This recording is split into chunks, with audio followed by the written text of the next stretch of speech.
Listen well, citizens, as I come bearing terrible news. Super Earth is under threat, and with it, so is everything that we hold dear. Peace, democracy, love, and liberty, all threatening to be eradicated by distant threats looming on our solar system's horizon. These creatures, these bugs, what we call terminids, do not care for our resources, our land, or our rights to democracy. Their only intent is to see humanity and all that we hold dear destroyed. But fear not, citizens, we, the Helldivers, Earth's bravest and strongest men and women, have taken the fight to the enemy. We vow to liberate our neighbouring planets of these vile creatures and drive back the bugs to whatever motherless hellscape they crawled out of, no matter the cost. Death is a small price to pay for liberty. I vow to you, citizens, democracy will be restored, one dead bug at a time. Helldivers 2. Man, this game has just blown up. The start of 2024 has just been explosive with games like of Power World, Enshrouded, even late last year with Lethal Company. Oh shit! Co-op experiences are all the rage at the moment, and I for one love it, as playing video games has always been a way for me to connect and stay in touch with friends, and Helldivers is a perfect game for that, in the same fashion that Deep Rock Galactic is.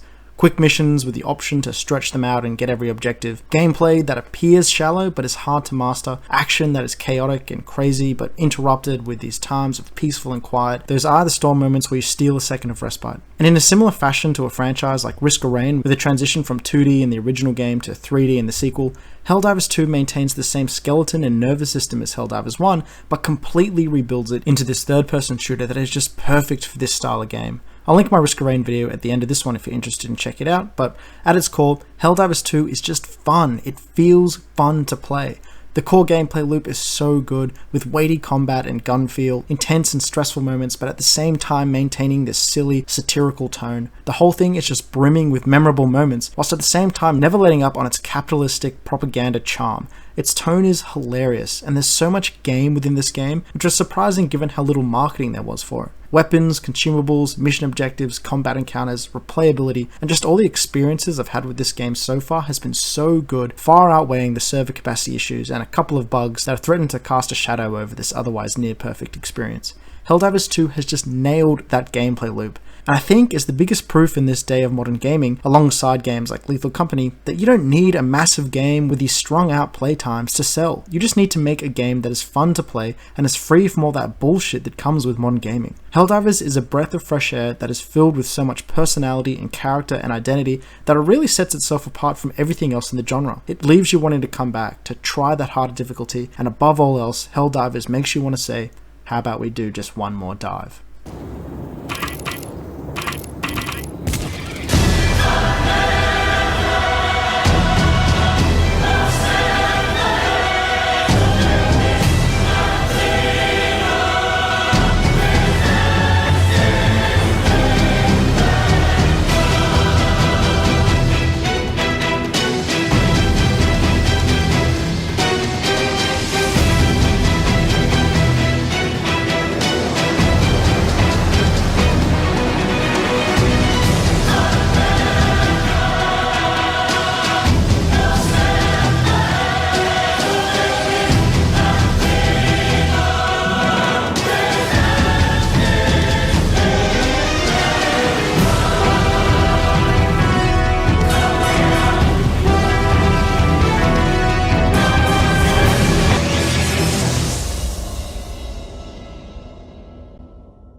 Helldivers 2 is a third-person objective-based PvE extraction shooter. I said before, it's something to the likes of Deep Rock Galactic in the sense that the goal of each mission is to drop in, complete the objective, scavenge some loot, and get out. And much like Deep Rock, I think the tone and presentation of Helldivers 2 are some of the best things about this game and the experience that you get from it besides the gameplay. Transitioning from Helldivers 1's top-down to a new third-person perspective feels so fitting for the game, giving you a sense of scale and space and is much less restrictive, which opens the game up and allowing for not only more ways to play, but feels more engaging as you're much closer to enemies and as such, the action. Visually, this game looks absolutely stunning, both in terms of environmental design with locations ranging from sand-swept deserts with dust storms ranging through to icy tundras, dense forests clouded with this thick gaseous fog hiding terrors within.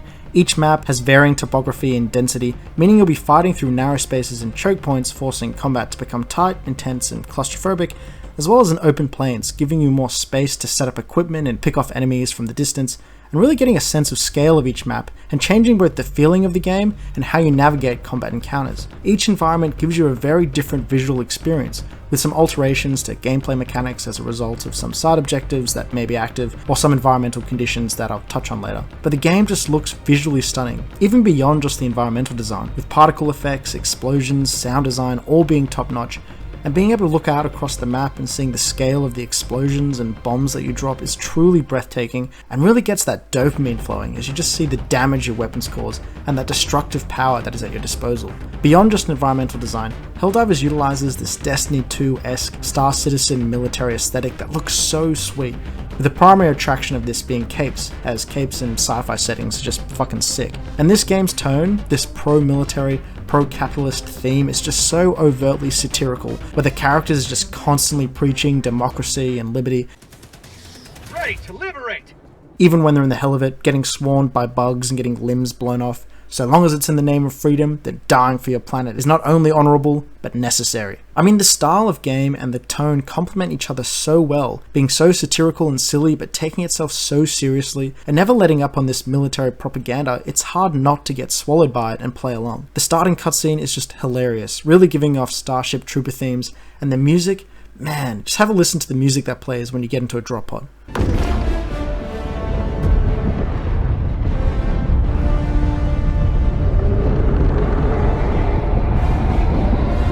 If that doesn't make you want to die for your planet, or stir some sense of patriotism deep inside, I don't know what will. Aside from the tone and aesthetic, the gameplay is truly the bread and butter of Helldivers 2. To get into a mission, you approach a galactic war table, which gives you access to the planets that need liberating, with each available planet giving you an indication as to the progress you and your fellow Helldivers have made to successfully purging the planet. There's a couple of planets to a system, each with different biomes, and so you have a good variety to choose from, with the war map and the available planets expanding as you successfully clear out an entire system. It gives a good sense as to the collective fight you and your other Helldivers are engaged in, and although it may appear limiting in regards to what planets you have access to, it doesn't feel repetitive given the different mission varieties that are available, and there's always a different planet you can jump to if you get tired of one type of environment. Selecting a planet lets you choose from a variety of ventures, with each venture having multiple missions which are governed by a difficulty level you can select. You're able to see what types of missions you have access to, which is nice as it means that if you don't feel up for a certain mission type, you can always select a different venture. And these missions range from defend the point missions to escorting NPCs to a dropship, opening up oil pipelines, to eradication missions like clearing out eggs or destroying nests, to defeating Bile Titans, these massive behemoth terminids that are just huge. From here you can then select your squad's drop point, giving you a chance to plan how you approach each mission, something that becomes increasingly more important the higher difficulty you go. You can change your equipment like guns, grenades, or your stratagems, which are spawnable equipment ranging from heavy weapons you carry alongside your base gear to different types of orbital strikes and sentry turrets, which all have different strengths and weaknesses that need to be considered given the type of mission and the number of players you have in your squad. This is where that level of depth starts to come into Helldivers, as once you get a better sense of the missions and the enemy types you're likely to be facing, you can begin to strategize with squad mates regarding what gear to use. For example, a defend the position mission might call for more sentries or smaller orbitals, reducing the risk of collateral damage to teammates if that's something that you care about, whereas those Bile Titan missions I mentioned before might call you to equip rocket sentries or autocannons, options that are better at dealing with more heavily armored units, and there's a pretty decent variety of stratagems to unlock, giving you plenty of room to experiment and see what works best for you. Dropping into a mission, you can bring up your map, which gives you some guidance as to where your main objectives are, but also what might be present in the surrounding areas. Your main mission consists of those examples I mentioned before, like the oil supply missions, which consist of multiple components ranging from completing these sort of mini-games that appear on terminals that may involve button sequences you need to press, to other objectives like turning valves to release a hatch on a rocket silo, or opening up oil pipelines. Although simple, I actually really enjoy this approach to mission design, as not only is it more engaging than just pressing a button, but when you're getting swarmed by enemies, more often than not you're forced to put these components on hold as you clear out adds and respawn teammates, as shit can hit the democratic fan very quickly if you're not paying attention, with these hordes of bugs or robots quickly overwhelming you and putting a stop to your plans of liberation. The same goes for calling in strategies or resupplies, which require you to punch out a button combination. This too I really like, as it requires you to shift your focus away from what's going on around you and and really ramps up that stress, particularly when getting swarmed, as those few seconds can be your death if you don't give yourself enough time to call your stratagems or you fumble the combination. And this is part of that hard to master sentiment to the game, and a bit of internal progression as you become more proficient in calling these stratagems, but also understanding which stratagems to call in what situation.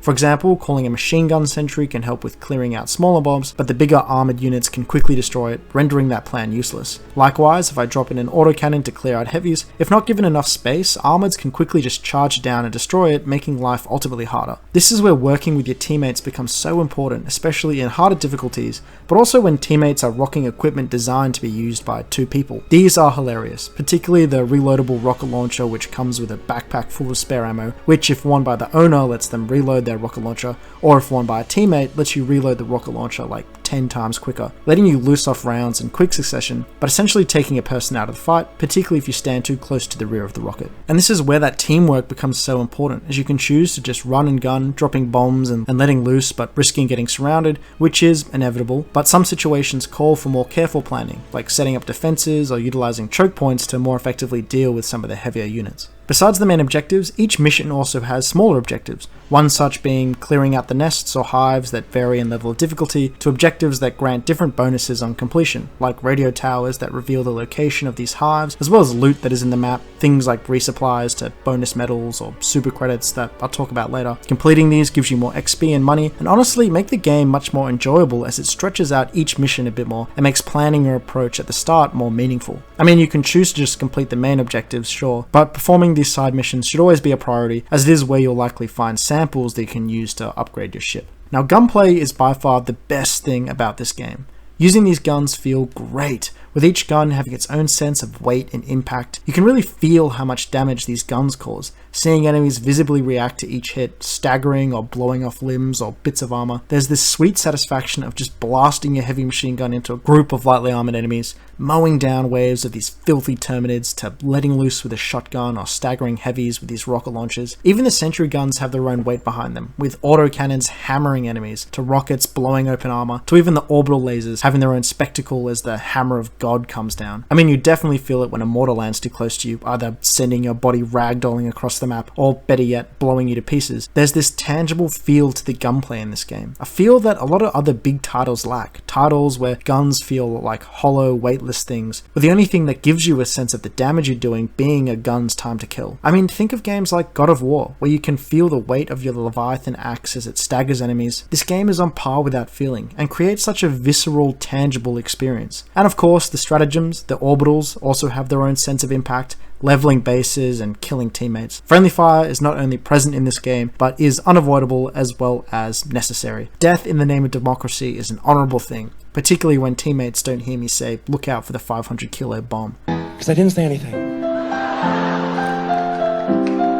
There's also a good variety of enemies too, with the main 2 factions being Terminids, which are all mainly melee units, and these automatons, which have more ranged units and are generally much more difficult to deal with, particularly in solo, which feels almost impossible most of the time. But it gives you a good variety, and means that if you get sick of one, you can always jump over to the other. This game can be played solo, made easier by sentry guns, but it's definitely designed to be played with at least 2 people, with some of the loot on the map only being accessible by 2 players. But like many games in this genre, the more players you have, the merrier, and it's just a game that is made to be played with friends.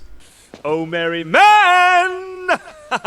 It's a shared experience as you go through all this chaos and breathe a collective sigh of relief when you get a moment of reprieve, giving you a chance to reflect upon the countless deaths you caused upon your squad mates. Movement feels good, and utilizing your dive, although at first feeling quite janky, becomes a pretty viable and necessary way to dodge certain attacks, and dolphin diving off cliff sides to get to the extract is hilarious to look at. Upon completion of a mission, you return to your ship, allowing you to level up and unlock new stratagems, as well as new weapons, grenades, emotes, armor. There is a small variety of weapons, like shotguns to assault rifles to beam rifles, and later on you unlock variants to these guns like armor-piercing rounds or explosive shells, which makes leveling up feel rewarding, and armor provides some benefits too, like being able to carry more stims to throwing grenades farther, as well as providing some aesthetic appeal. I am indifferent about this level up system. It presents itself as a battle pass, whereby you use the medals you get for completing missions to progress you through this battle track, and you can purchase the alternate track with either real money or super credits that you can unlock through the base track, as well as find in the world, which grants you access to different guns and different armor variations, it doesn't feel as greedy as other implementations of this system.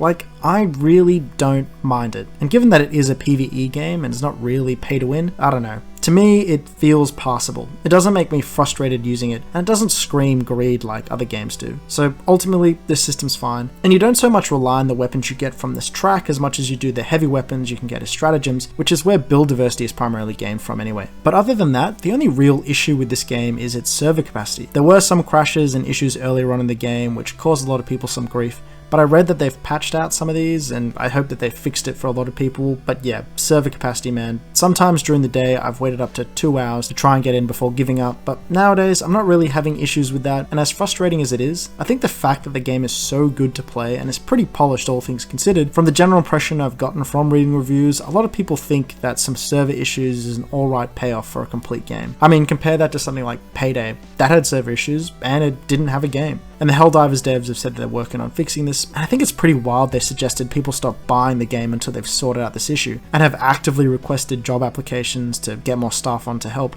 A rare thing in modern gaming given all the layoffs in the past year. But it's great to see how well this game is received and the success of it, and speaks volumes about how all it takes to sell a lot of copies is to just make a game fun and finished. And maybe make it co-op. And it helps that it's only a $60 price tag too. It's strange viewing this game from a more holistic view. Like, the mission space that you drop into isn't actually that huge, and you really are just repeatedly playing the same missions over and over again, versing the same enemies, albeit with some variations, as well as variations to the mission types.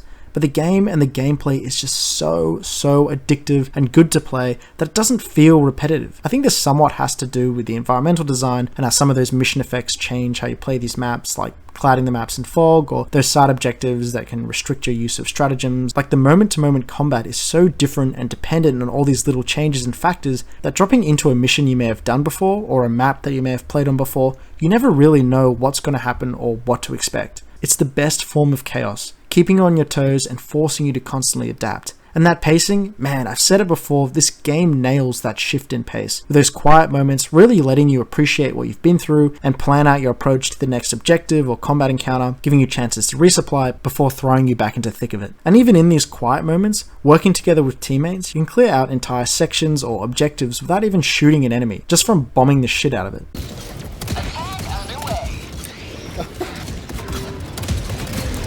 That should do it. I mean, this clip alone shows you the extent and that feeling of scale, as you can just visually see and appreciate the damage that these bombs are doing. And so, yeah, I realize there's already a lot of reviews and media coverage on this game, and I'm sure you've already seen it, and you've probably already made up your mind on whether you want to buy the game or not. Or you're like me and you just want to listen to someone else's thoughts and appreciate different perspectives. If you're from that first group, if you haven't yet, get this game, particularly if you have friends who have it or are looking to get it. It's just all round an awesome time. And if you're in the later group, then my opinion is this game is fucking great. It's fun, there's no two ways around it. And I hope that the devs put as much effort into keeping it alive and fresh as they did Helldivers 1, as I think this game has solidified itself a very passionate community and has solidified the game as to one of the best co-op experiences you'll get in this era of gaming. Thanks anyway for stopping by. Let me know if you love democracy in the comments, and I'll see you in the next one. Ciao, ciao.